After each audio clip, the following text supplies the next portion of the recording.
क्या सच में एज और रेंडी ऑर्टन ने छेड़ी है लड़की? ये आरोप लगा है एज और रेंडी ऑर्टन के ऊपर। आखिर किसने लगाया है ये आरोप? साथ में बात करेंगे कि ब्रॉन स्ट्रोमैन ब्रे वायट के खिलाफ किस टाइप का मैच खेलना चाहते हैं, किसके लिए उन्होंने करी है एक वार्निंग जारी। साथ में ब्रॉक लेसनर की कुछ बड़ी अपडेट्स आएंगी। साथ में एक ऐसी WWE की फीमेल रेसलर जिसने कहा कि मेरे को रोकना अब किसी की बस की बात नहीं। द रॉक ने रिवील करा क्या वो ऑल एलीट रेसलिंग भी देखते हैं WWE के अलावा। साथ में इसमें आपको देंगे एक रियल रीजन कि आखिर सेथ रोलिंग्स ही क्यों ड्रू मैकइंटायर के सबसे पहले WWE चैलेंजर बने हैं। इसके बाद रूसव ने क्या कहा लाना और बॉबी लैशली के बारे में। साथ में अंडरटेकर वर्सेस स्टिंग के एक पुराने मैच की इमेज आ चुकी है सामने, यानी कि ये ड्रीम मैच तो पहले भी हो चुका है। इसके बाद WWE सुपरस्टार शेकअप कब होगा, साथ में रिवील होगा कि किसने बचाया रोमन रेंस को फैंस के बैकलैश से। साथ में एंजल गार्सा ने मंडे नाइट रॉ पे किस लड़की को करा था किस, उसकी आइडेंटिटी होगी रिवील। साथ में कर्ट एंगल ने ड्रू मैकइंटायर के बारे में एक बड़ी स्टेटमेंट दी और क्यों कहा कि अब हमें जॉन सीना, ब्रॉक लेसनर और रोमन रेंस की जरूरत नहीं है। कर्ट एंगल ने साथ में ये भी रिवील करा कि आखिर ड्रू मैकइंटायर ने उनको एंकल लॉक मार के ही क्यों हराया था मंडे नाइट रॉ में। ये एक बड़ा सरप्राइज है। तो दोस्तों ये सब बड़ी खबरें होने वाली हैं इस वीडियो में रिवील। मेरा नाम है नितिश वशिष्ठ एंड आप देख रहे हैं WWE हिंदी एम्पायर चैनल। आइए सबसे पहले बात करते हैं यूनिवर्सल चैंपियन ब्रॉन स्ट्रोमैन के बारे में।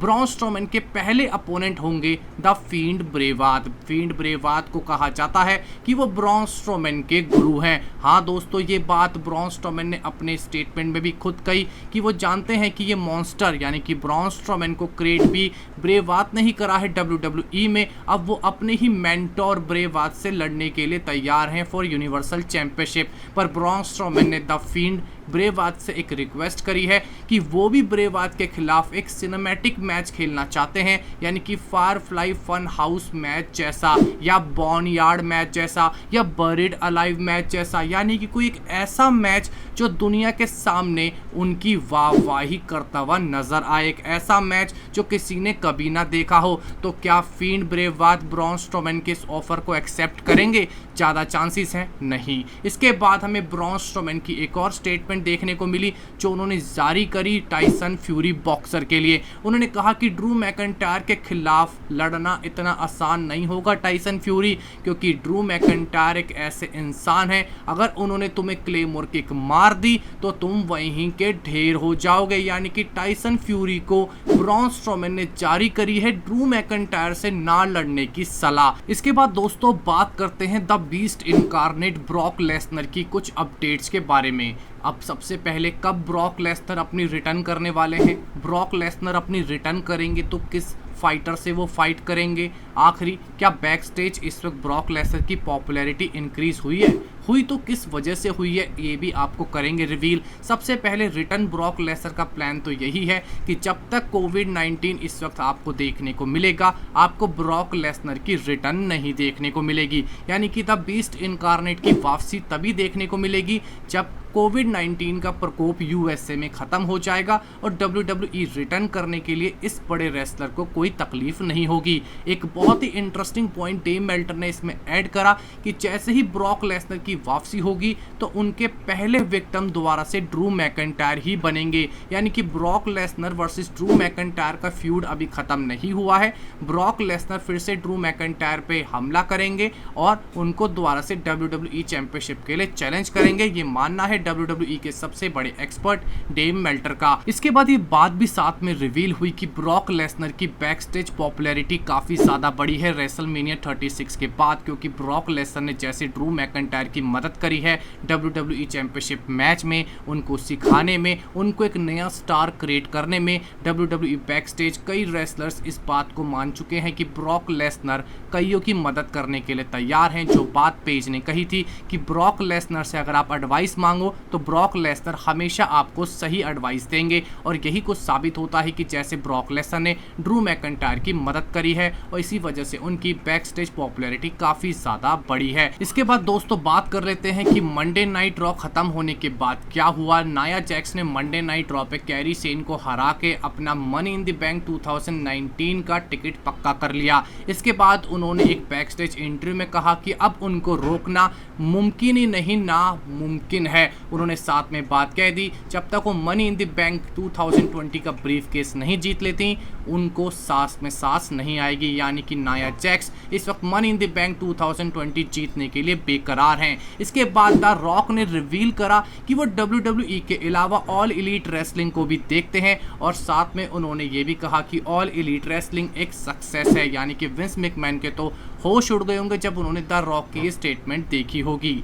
इसके बाद दोस्तों रिवील करते हैं कि आखिर सेथ रोलिंग्स को ही आखिर क्यों ड्रू मैकइंटायर का पहला अपोनेंट चूज करा है मनी इन द बैंक 2020 पे। सबसे पहला रीजन सामने निकल कर आया क्योंकि Seth Rawlings Monday night raw के सबसे बड़े हील सुपरस्टार हैं, एक विलन सुपरस्टार हैं।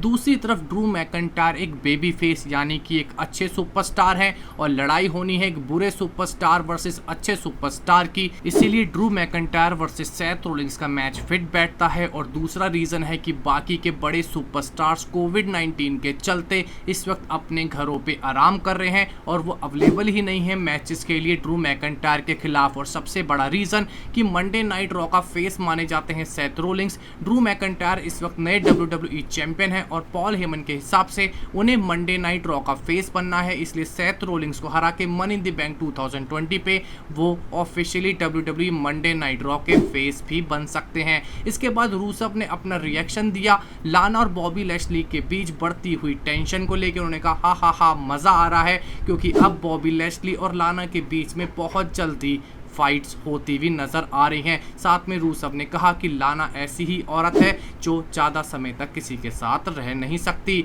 इसके बाद ऑनलाइन एक रेयर फोटो निकल के आई जिसमें अंडरटेकर और स्टिंग आपको रेसलिंग करते हुए दिख रहे हैं। ये फोटो WCW की है 1990 की, यानी कि अंडरटेकर वर्सेस स्टिंग का मैच जिसको पूरी दुनिया एक ड्रीम मैच कहती है कि रेसलिंग की दुनिया में ये मैच तो होना ही चाहिए। ऑलरेडी WCW में हो चुका है। पर तब इंटरेस्टिंग बात ये थी कि ना ही तब अंडरटेकर थे और ना ही स्टिंग तब स्टिंग थे। यानी कि अंडरटेकर वर्सेस स्टिंग का ड्रीम मैच तो अभी भी बाकी है। इसके बाद दोस्तों रिवील करते हैं कि एंजल गार्सा ने मंडे नाइट रॉ पे किस लड़की को किस करा था। दोस्तों ये बात रिवील हुई कि एंजल गार्सा ने जिस लड़की को किस करा था मंडे नाइट रॉ पे गालो पे वो उनकी फियांसे है यानी कि उनकी मंगेतर। तो दोस्तों इनके बीच में तो किस चलती है। एंजल गार्सा ने अपना मैच भी मंडे नाइट रॉ पे जीता था तो शायद इसके बाद उनको उनके फियांसे से और भी कई किसेस मिली होंगी। इसके बाद दोस्तों रिवील करते हैं कि कर्ट एंगल ने कहा कि ड्रू मैकइंटायर इस वक्त WWE के लिए एक फ्रेश एयर की तरह है।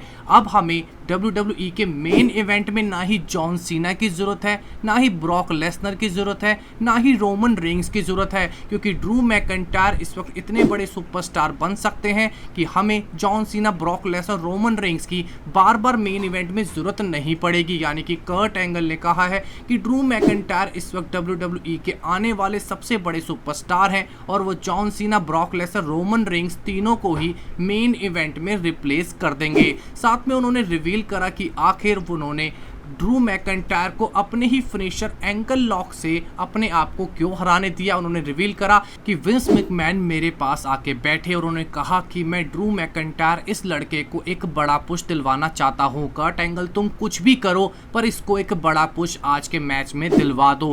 कर्ट एंगल ने ड्रू मैकइंटायर के साथ एक मीटिंग करी और उनसे कहा कि आज के मैच में तुम मेरे से जीतोगे और तुम्हें मेरे को हराना है मेरे ही फिनिशिंग मूव एंकल लॉक से। यानी कि आप उस मैच का रिजल्ट जानते होंगे। इस मैच में ड्रू मैकइंटायर ने कर्ट एंगल को हराया था एंकल लॉक से टैप आउट करवा के, जिसके बाद कर्ट एंगल ने ड्रू मैकइंटायर की तारीफ पे तारीफ करी और ड्रू मैकइंटायर को एक बड़ा पुश WWE में मिला। इसके बाद रिवील करते हैं कि रोमन रेंग्स को काफ़ी फैंस क्रिटिसाइज कर रहे हैं कि उन्होंने रेसलमेनिया 36 के मैच से क्यों बैकआउट करा गोल्डबर्ग के खिलाफ। आखिर इतना ज़्यादा रोमन रेंग्स को फैंस का बैकलैश मिलने लगा ऑनलाइन, जिसके बाद रायबैक ने उन नेगेटिव फैंस फैंस को चुप कराने के लिए एक बड़ी बात कही कि रोमन रेंस का इम्यूनिटी सिस्टम काफ़ी कमज़ोर है, वो सिर्फ एक रेसलर नहीं, एक ह्यूमन बीइंग भी है, एक इंसान भी है, और ये उसका पर्सनल डिसीजन था जिसको मैं सपोर्ट करता हूं और मानता हूं कि कोविड-19 कोरोना वायरस रोमन रेंस की ज़िंदगी के लिए एक बड़ा खतरा था और ये रोमन रेंस का फैसला सही है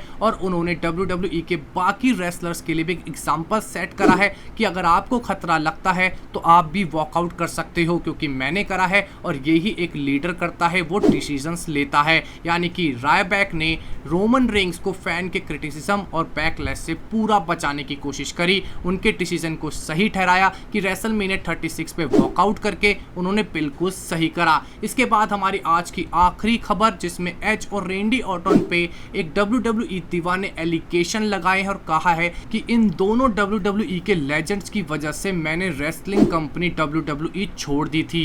इस फीमेल रेसलर का नाम है एमी वेबर और इन्होंने 2005 का एक इंसिडेंट बताया कि मेरे को एक मैच के दौरान चोट लग गई थी, तो मैं मेंस लॉकर रूम में कुछ दवाइयाँ लेने के लिए गई, जिस वजह से एज और रेंडी ऑर्टन को मेरा मेंस लॉकर रूम में आना अच्छा नहीं लगा और इन दोनों रेसलर्स ने मेरे से बदला लेने की कोशिश करी। जब एक फ्लाइट के दौरान मैं अपनी सीट पे सोई हुई थी तब रेंडी ऑर्टन ने मेरी सीट पे आके इतने जोर से मारा कि मैं फ्लोर पे गिर गई, जिसके बाद रेंडी ऑर्टन ने कहा now you will learn how to यानी कि गंदे शब्द इस्तेमाल करे रेंडी ऑर्टन ने और एमी वेबर को डराने की कोशिश करी, जिसके बाद एमी वेबर फिर से अपनी सीट पर जाके सो गई